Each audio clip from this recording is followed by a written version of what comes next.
हाँ जी, धन धन सतगुरु तेरा ही आसरा जी। कुछ 1-2 चीज़ें मैं आपको बताना चाहूँगा कि कुछ प्रेमियों को जैसे यूपी है, राजस्थान है, हिसार में अपने और हरियाणा के पार्ट्स में, पंजाब के पार्ट में जो है ना कुछ पुलिस का फ़ोन आ रहा है, कालाड़ी पुलिस का।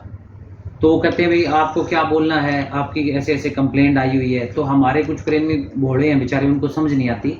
ये जो आपने भिन्न-भिन्न प्लेटफ़ॉर्म्स के ऊपर जो जगमालवाड़ी डेरा के जो भी अपने वीरेंद्र के खिलाफ जो आपने कार्रवाई कराई थी, उसी की वजह से आपके पास फ़ोन आ रहे हैं। अब पुलिस आपसे ये पूछना चाहती है कि जो आपने उस दिन कंप्लेंट दी थी, भले ही आपने ऑनलाइन दी हो या आपने बाय वे ऑफ डाक भेजी हो या आपने और किसी ज़रिए भेजी हो, यानी कि ईमेल या किसी भी ज़रिए आपके पास राष्ट्रपति, प्रधानमंत्री, राज्यपाल, जज, हाई कोर्ट जहाँ भी भेजी है, उनको वापस आकर के वो उसी ही कंसर्न्ड थाना के अंदर आती है। तो अब इस वजह से जो है ना ऑल ओवर इंडिया में जिसमें 4-5 डोमिनेटिंग स्टेट हैं, वहाँ की सारी इनके पास कंप्लेंट आई हुई है। अब उस कंप्लेंट के अंदर जब भी आपने जो भी एलिगेशंस लगाए थे, तो उसके बारे में अब आपसे माँगी जा रही है कि भई आप ये बताओ कि आप क्या बोलना चाहते हो? तो उसके अंदर आप सबसे पहले तो ये कोशिश करो कि अगर आपको आपके पड़ोस में आपका कोई जानकार वकील भाई है, तो आप उनसे चर्चा करो। अगर मान लीजिए नहीं है, तो आप जो है उनके पास जो आपने कंप्लेंट दी थी, आप दूर हो, सपोज़ करो आप यूपी में हो, कहीं दूर हो, आप जो है यहाँ पे नहीं आ सकते। पुलिस आपको ये बोलती है कि आप आकर के बोल के जाओ, क्या बोलना चाहते हो? या कइयों के पास नोटिस ऐसे आए हैं कि आप ऑनलाइन मोड से भी आप जो है उनको बता सकते हो।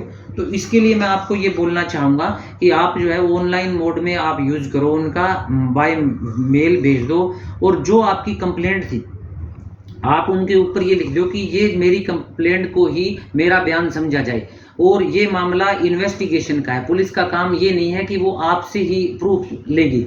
उनके पास ये दायरा होता है उनका कि वो इन्वेस्टिगेट करे मैटर को। तो पुलिस के पास आपने कंप्लेंट भेज दी, अब ये पुलिस का काम है कि उसके अंदर जो है वो इन्वेस्टिगेशन करे। इन्वेस्टिगेशन करने के लिए जो उनको चाहिएगा वो इन्वेस्टिगेशन करके और फिर जो है आप उनको ये बोलो कि आप इन्वेस्टिगेट करो इस मामले को लेकर के। हमने आपको कंप्लेंट कर दी है, हमारे जो गुरुजी की जो डेथ है वो सस्पिशियस डेथ है, 21 तारीख को उनकी मौत हुई थी। तो आप इस मामले में मैक्स हॉस्पिटल के सारा मेडिकल रिकॉर्ड खंगाला जाए, उनका सीसीटीवी फुटेज को प्रिजर्व की जाए और जो है उनके खिलाफ जो है ना सख्त से सख्त कार्रवाई की जाए। तो आपने जो कंप्लेंट दी थी उसी को आधार मान के आप ये लिख दीजिए सभी, अगर आप नहीं आ सकते तो ये लिख दीजिए कि ये मेरा बयान समझा जाए, नीचे साइन और अपना मोबाइल नंबर लिख करके थाना जो परिवाद नंबर दिया होगा आपके पास, एक ना नोटिस आएगा तो उसके अंदर एक संख्या लिखी हुई होगी, वही संख्या के उत्तर के जवाब में आप कह दो कि मेरा बयान, मेरी जो है कंप्लेंट को समझा जाए और अपने साइन करके उनके पास भेज दीजिए आप। तो आपके पास वो नहीं आएगा। अगर जो नज़दीक के कोई प्रेमी है जैसे कि सिरसा के हैं, डबाड़ी के हैं या आसपास के एरिया के हैं, काड़ाले के आसपास के, जगमालवाड़ी के हैं, तो वो अपना वहाँ जा कर के भी बोल सकता है। उनको बिल्कुल नहीं पकड़ा जाएगा। आपकी कंप्लेंट हो, आप इसमें कंप्लेनेंट हो, आप इसमें अक्यूज्ड नहीं हो, आप इसमें आरोपी नहीं हो। तो ये बात समझो आप। पुलिस आपको बुलाती है, आप किसी भी 1-2 मुद्दई आदमी के जाकर के अपनी बात बिल्कुल ठोस तरीके से रखो, आपकी बिल्कुल कार्रवाई की जाएगी। और जो हिसार की कमेटी है, हरियाणा की और कमेटियां हैं, हमारी परम संत मैनेजर साहब कमेटी है, ये सारे के सारे सदस्य ज्वाइंट जो अपनी वकील साहब जी की जो राजस्थान की भी कमेटी है, फुल्ला जी हैं, ये सारे के सारे इस मामले को लेकर के आपकी हेल्प भी करेंगे। आप इनसे भी राय ले सकते हो। धन धन सतगुरु तेरा ही आसरा।